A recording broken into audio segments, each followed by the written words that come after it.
This is Christ and Questions, and today we're asking how the Latter-day Saint view of eternity fundamentally shapes their worldview. The answer here is going to be complicated because we're going to find first that Latter-day Saints have a serious problem with ultimate creation, and they fail William Lane Craig's famous Kalaam cosmological argument. But then we're going to be challenged with the possibility that actually the traditional theistic God might also fail that same test. And as I start putting this all together, I know that I have many pieces of an argument here, but I genuinely don't know that I have an answer. I do know that we will get a clear sense of what makes Latter-day Saints actually unique, certainly among Christians and possibly among Western theists. And I know we're going to find ourselves in some odd places, and hopefully we'll make the journey interesting enough that we can set out without knowing our final destination. To begin with, all Christians will distinguish between the created order, or our material universe, and the eternal realm. In the eternal realm was, and of course still is, God, stretching back eternally, from forever to forever. Then, without debating the nature of time in the eternal realm, at some point God performed an act of creation, and, 7 days later, as they say, we had our created order, the material universe, all ready to go. This is a simple, three-part idea. There was a before time, there was a moment of creation, and there is the now times that we currently live in. At that very high level, mainstream Christians and Latter-day Saints can all agree with this. And we can all agree that the Bible tells us that our universe was created, and that God predates the creation of the universe. So everything's good. Except when we unpack those three periods, Latter-day Saints have a fundamentally different conception of every single one of those steps, all, of course, in a related way, making this, I think, the fundamental theological difference, which drives Mormon distinctiveness in a very interesting way. Now, in my original draft of this episode, we tackled all three of these periods, except that got way too long. So today we're only looking at the pre-mortal eternity. And then there's going to be some follow-ups looking at the rest of it. Make sure you're subscribed to catch those. Now, the standard Christian picture is fairly simple. First, there was nothing at all except for God. Then, God spoke words of creation and therein invoked his limitless power. And at the end of that, there was a universe, which existed sort of as his art project, whose purpose is solely for his glory and pleasure. Humanity gets created also, and God loves humans, so that love sort of joins in with his other motivations. And that seems sort of separate from the rest of creation, though, and the question does arise, did God love humanity before he created us? Did he create us knowing that he would love us? And it's pretty well accepted that he knew from the moment he made humanity, and possibly before, that the sacrifice of Christ would be necessary. But why create us at all in that case? And why do so in a way that would require so great a sacrifice? But before I spin off in a whole different direction, let's leave questions of humanity and motivation for another episode. We here are interested in metaphysics. So contrast all of that to the Latter-day Saint view of creation. In the eternal realm before the moment of creation, God existed eternally. And yes, just like the creedal Christians, this eternal God does include Father, Son, and Holy Spirit, all sharing in something that we would call divine oneness for all eternity, from forever to forever, no matter what slander you might have heard about celestial pregnancies or other such nonsense. But there's a bunch of other things in this eternal realm. There's matter. Some form of matter, not quite like what we have down here, and there is space, but not the space that we have down here. Just like most Christians envisage heaven as a place that is physical, but unlike our physics, and containing location, but not located anywhere we're familiar with, Latter-day Saints would carry that back in time to assume that God has and had a heavenly realm that has existed as long as he has. But that's not all. In that realm, there are also what get termed as intelligences. Now, this is sort of a term of art in the Mormon community. An intelligence isn't itself a ghost or a spirit or an angel or a person. It's not totally clear what they are, but they are conscious, and they are the seeds of spirits and people and angels and possibly other things as well. It sort of sounds odd, but it is the Latter-day Saint solution to the question of where consciousness comes from. And in fact, all Christians have exactly the same solution to the hard problem of consciousness. And that solution is that there is a thing which is wholly different from ordinary matter, which we would generally call a soul. And that thing is the one and only seat of consciousness, and it's possessed by every thinking being in all of existence. Most Christians would even say that God either is a soul or has a soul, but the precise nature of God isn't what we're looking at today. The point is that no purely material thing can be conscious without a soul. But the interesting thing about these intelligences in Latter-day Saint thought, distinct from creedal Christian thought, is that these intelligences are uncreated and eternal. God is Father over them, and he's involved in their creation. But just as Jesus was uncreated and eternal, and yet still begotten of the Father, these intelligences aren't divine in the same way. They don't have the same oneness with God, but they are also eternal and yet children of God. And, of course, they'd like to be one with God. We'd all like to be one with God. Now, in the classical theist model, there's, of course, none of this. There's only God, a monad, and in true classical theism, he is without parts or passions, unable to be acted upon, and existing as nothing but a source of pure action. Now, Latter-day Saints don't like this vision. It makes God too distant, too remote, alien, and inhuman. They can't see God, our loving Father, in God, the Aristotelian clockmaker. But there is an advantage in this classical view. It explains the origin of all things. In the very busy Latter-day Saint eternal order, God is only one being among many. Now, he's certainly a supreme and greatest being, but he's not actually the source of all things which exist under certain ontological understandings of what a source is. Now, this is a problem if you believe that the whole point of God as a theory is to explain why all things exist. Now, Latter-day Saints do have an explanation for why our material universe exists. It was created by God. But Latter-day Saints have no explanation for why that higher eternal order full of stuff exists.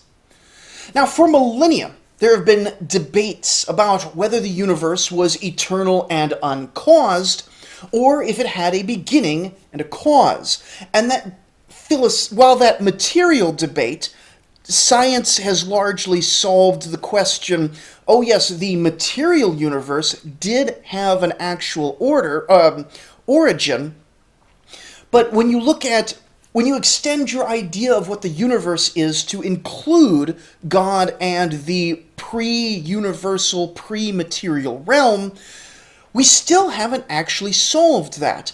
It could still be the case that the greater universe was eternal and uncaused, or it could be the case that the greater universe had a beginning and a cause, or that the greater extra-material universe has a completely different conception of time and cause than is comprehensible to us. This is an active debate in philosophy. I don't see that the Bible solves it for us, and so we, at a certain level, have to say we don't really know. However, as William Lane Craig famously points out, and I do love me some William Lane Craig, there are serious and genuine problems with the idea of something existing eternally. He really likes to explain this through the Hilbert Hotel paradox.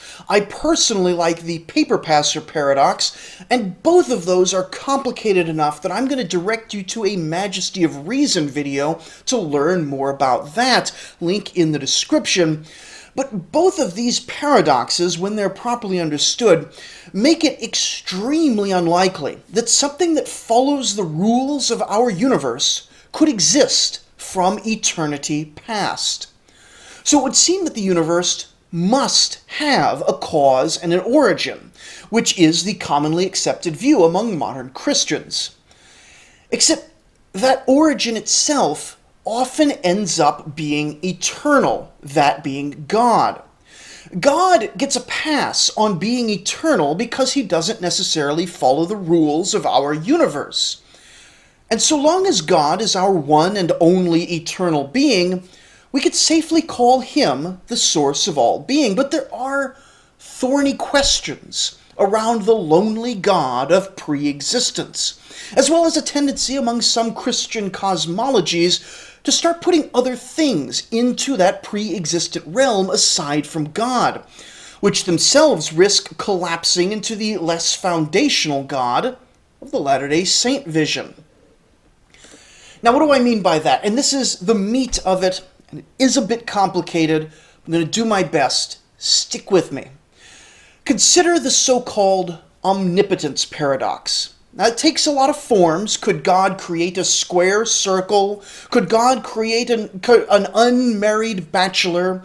Could God make a rock so heavy that he couldn't lift it? Could God microwave a burrito so hot that he couldn't eat it? But ultimately, all of these questions come down to the fundamental question of, can an omnipotent being perform an impossible action? Now, the most satisfying answer, as you and me love our God, is to say that yes, he can. There's even a great song, yes he did, yes he can. That's the best answer for any question about God. Our God is so big and strong that he can exist in a state of logical contradiction and perform things that are not only impossible, but literally unthinkable. Unfortunately, most faithful theologians would suggest that this view is mistaken. I'm not going to get into all the reasons why they wouldn't accept that. I'm just going to sort of take it as given here. I will say that if you do hold to the truly ultimate God, then you certainly don't have the issues from what I'm going to call the rational God. I'm going to call him the rational God if God can't create a square circle because God can only create things that are possible. Now, there are two formulations to this. You could say that God can't create a contradiction because contradictions fundamentally don't exist. There is no way to even understand what a square circle would be, or a triangle with four sides. If God's strength to lift rocks is infinite, then the weight of a rock cannot be above that infinity. Alternately, you could say that God cannot create a contradiction because he is bound by the laws of logic and math, broadly speaking. Not our formulations of logic, of course. We are imperfect, limited beings, but by whatever the ultimate underlying cosmic logic might be. Of course, I've just said ultimate underlying cosmic logic. The issue with this is I've created something which isn't God in the pre-existent universe. And now we have two brute facts to explain or accept rather than just one. If we choose instead to say that God simply is logic, Then the first thing is we risk something like panentheism, but also we've placed a restriction on God, tying ourselves up in knots, either deciding that, in fact, he isn't bound by logic, or that he isn't actually omnipotent, because his logical nature prevents him from doing all things that a similar being unbounded by logic would be capable of. To be a bit more clear, if God is himself logic, and logic has restrictions, then God himself has restrictions and isn't omnipotent. That is to say, a being existing in the nothingness of pre-existence that was generally equivalent to God, but not himself logic, would be able to do more things than God, because logic only binds God, not the universe in which God exists. And of course, there must be something in which God exists. Otherwise, we all exist within God. And that is panentheism, a heresy that ultimately arises from paganism, but which also sometimes affects Christians. I really should do an episode on why panentheism is heretical. I'm not going to do that episode today. What was I? Oh yeah, if we say that God is not strictly bound by logic, but he merely chooses to follow logic, then we no longer have the rational God, but an ultimately unbounded God. And the only reason we don't have logical contradictions in our universe is actually because God simply chooses not to put them in. And this was the position that most classical theologians will reject, because it leaves open the possibility of the impossible. And they don't like that. But it isn't only logic that some would put forward here as well, but also morality. And this is sort of a follow-up, but it's sort of the same general line of argument. Some, of course, will be happy saying that morality is not objective, that it's merely the subjective will of God, but I'll do a video eventually on why I think this is ultimately unpersuasive and unbiblical, but a short version is that it makes God himself non-moral. Since whatever he does is moral, he's unable to act immorally. And any being that's unable to choose the good against the evil is fundamentally non-moral and therefore not good. Also, it opens up the question as to whether such a God is actually worthy of worship. But like I said, that's for another day. But for those who think there are objective moral values, then God's moral perfection is his ability to act in accord with that morality in all cases, despite having the power to do otherwise. This necessarily implies that, like math and logic, morality is a brute fact of existence beyond God. Now, it would be too much to say that we have now disproven the idea that only God existed, singular and alone, in the pre-creation order, but I think we've at least opened the door to the possibility that there are uncreated things other than God in the pre-creation eternal order. And if logic and morality transcend the created universe, is it such a stretch to think that some sort of matter might also? Obviously not our sort of matter, but nearly all of us envisage the heavens as some sort of place, even if a place qualitatively different from our world. And there's many indications in Scripture that creation was a matter of naming, organizing, and separating, not creating from nothing. After all, Jesus turned water into wine rather than just making wine. He multiplied a few loaves into thousands rather than simply creating loaves. When did Jesus make from nothing while on the earth? We could discuss how the Hebrew of bara in Genesis 1 does not indicate creation from nothing, but the truth is I lack the linguistic background to really properly analyze a claim. I'd just be parroting what I've read from both sides. Instead, I'm left groping at indications, like the days of creation being days of separation and organization, with man made from pre-existent dirt, then animated with pre-existent spirit. Now, all three of these can earnestly be rejected, as can any other pre-existent thing. You can reject the idea that logic, morality, matter were pre-existent before God made the universe. Just be careful that when you reject these other pre-existent things, that you don't end up making it difficult for God to also be pre-existent. How do you reject the pre-existence of logic or morality or matter in a way that doesn't also reject the pre-existence of God? That's its own episode. The point is that Latter-day Saints are not stark, raving lunatics for their belief in a complex, pre-existent universe full of many eternal existences. There's even an advantage to the Mormon theology here, as a God required to create out of the material that he has around him, and a God who is subject to higher universal laws of ethics and logic would be one for whom it's much easier to explain the problem of evil.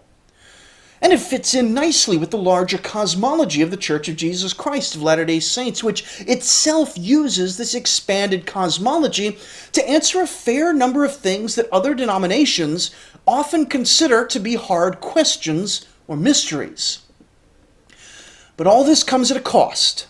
For a lot of people, the idea of God needs to be a being, which explains the ultimate foundation of all existence. The Latter-day Saint vision of God is as creator of our universe and father of humanity, but not the ultimate creator necessarily of the upper layer of reality, which appears largely to be a brute, eternal fact of existence. Some would consider this to be not God at all, but merely a super powerful alien. The Kalaam cosmological argument would reject this God as God, and would insist that this pre-existent eternality can't pertain at all. For myself, I actually honestly have difficulty in both directions. It seems to me nonsensical to have a creation that is truly from nothing, and it seems philosophically problematic to have anything, even God, to be eternally pre-existent.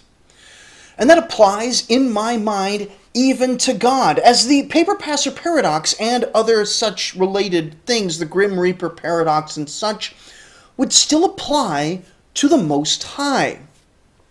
The only escape that I can fathom is to assume that the rules in the heavenly realm must be fundamentally different from our own, in which case I'm not sure why we would have to say that only God can be in the highest realm, or why we would feel so strongly certain that we can deduce the nature of that higher realm from reason alone, that we could deduce the nature of the existence and eternality or creativeness of that higher realm, just from analogy to our realm. I don't think it makes sense. Anyway, I'm not going to claim to have solved this matter, but I ultimately think that both sides are a philosophical trade-off. And I do tend to think that certain things, at least logic and morality, exist eternally independent of God, and that the biblical case for creation ex materia is relatively strong, though that's for another episode. This does leave me with a significant gap when it comes to the cosmological argument, and that means I need to wrestle with the question of what makes something God rather than a super powerful being. But of course, if I had everything figured out, the channel name would be Christ and Answers. So let me know how you balance this and where I'm getting it wrong down in the comments. And please consider a like and subscribe, and maybe even share this with someone if you want to help grow this channel. Thank you for listening.